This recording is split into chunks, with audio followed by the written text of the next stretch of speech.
खासकर सुनने को मिलता है कि किसी व्यक्ति को सर्प काट लेता है, तो जिसके कारण क्या होता है, व्यक्ति की मृत्यु हो जाती है। तो उसका जिम्मेदार कहीं न कहीं क्या होते हैं, आस-पास के लोग होते हैं, घर वाले होते हैं, क्योंकि झाड़-फूँक तांत्रिक के चक्कर में पड़ जाते हैं, उसको हॉस्पिटल तक नहीं ले जा पाते हैं। क्योंकि हॉस्पिटल में क्या होती है कि बहुत से विषैले सर्पों की जो होती हैं कि दवाइयाँ होती हैं, जो कि आईवी फ्लूइड के रूप में दी जाती हैं, जिसका नाम होता है एंटीवेनम।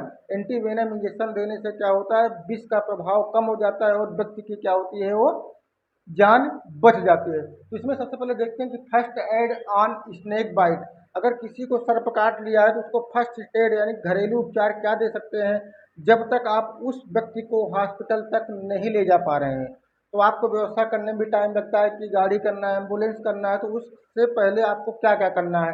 तो जिस भी व्यक्ति को सर्प काट लेता है तो उसको बिल्कुल शांत वातावरण में रखना चाहिए, क्योंकि शांत वातावरण में रखने से क्या होता है कि मरीज का जो होता है हाई ब्लड प्रेशर क्या होता है, वो नॉर्मल रहता है। क्योंकि ज़्यादा घबराने से क्या होता है, हार्ट की जो रेट होती है बढ़ जाती है और ब्लड प्रेशर बढ़ जाता है, जिससे क्या होता है उसका पॉइजन जो सर्प का होता है वो पूरे शरीर में क्या होता है, बहुत तेज़ी से फैल जाता है।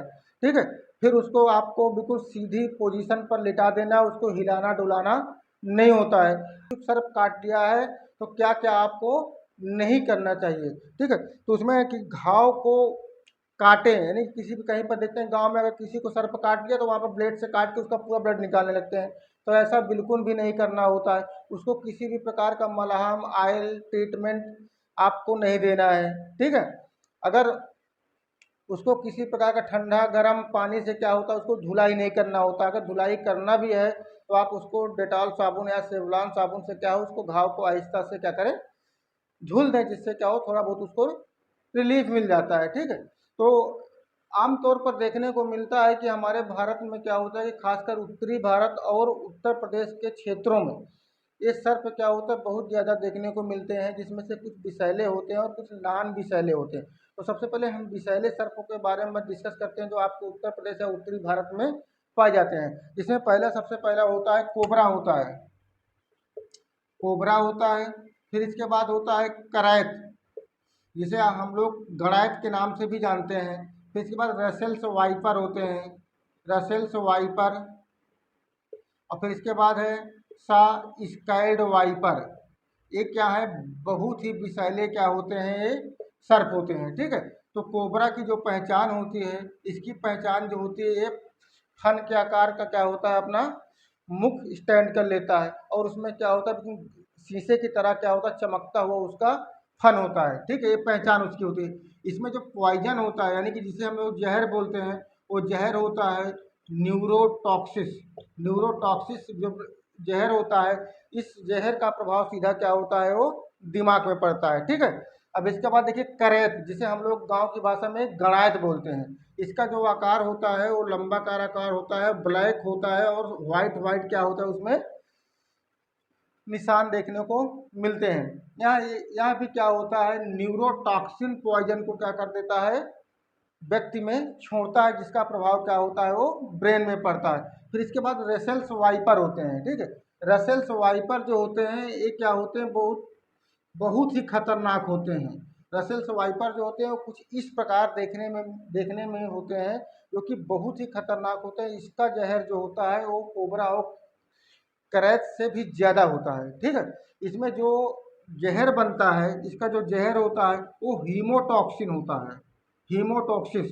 हीमोटॉक्सिस का मतलब होता है कि जो ब्लड होते हैं, यानी कि जो नसों में क्या होता है, खून दौड़ता है, उस ब्लड को क्या कर देता है, गाढ़ा कर देता है, यानी कि दही की तरह क्या करता है, जमा देता है, जिससे व्यक्ति की जान चली जाती है। इसी प्रकार साई स्केल्स वाइपर होते हैं। साई स्केल्स वाइपर जो होते हैं बहुत छोटे सर्प होते हैं, यानी कि इन सब की तुलना में क्या होते हैं, छोटे सर्प होते हैं, मगर बहुत खतरनाक होता है।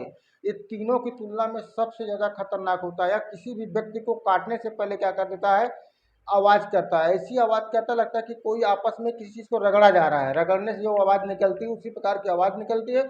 और ये बहुत तेज़ी से क्या होता है, बाइट करता है, जिससे क्या होता है कि पेशेंट अगर उसकी सही तरीके से इलाज ना हो, तुरंत उसको अस्पताल ना पहुंचाया जाए, तो ऑन स्पॉट एक्सपायर भी कर सकता है। ठीक है, ये होते हैं खतरनाक सर्प होते हैं, जो हमारे भारत में या उत्तरी भारत में उत्तर प्रदेश में पाए जाते हैं। इसके बाद जो होता है कि गैर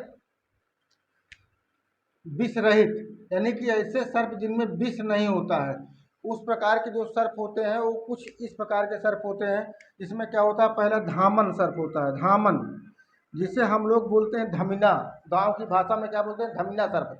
यह बहुत ही बड़ा सर्प होता है, इसका जो होता है हल्का येलो वाइट कलर का होता है, जिसे हम लोग इंग्लिश में रैट स्नैक के नाम से भी जानते हैं, क्योंकि यह बहुत तेजी से क्या होता है, फैलता है। अगर ये किसी व्यक्ति को काट बाइट भी कर लेता है तो उससे पेशेंट को कोई खतरा नहीं होता है, ठीक है।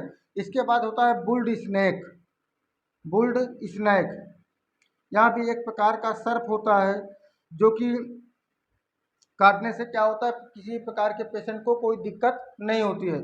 फिर इसके बाद एक सर्प होता है सेड बोआ, जिसे हम लोग हिंदी में बोलते हैं दुमुहा।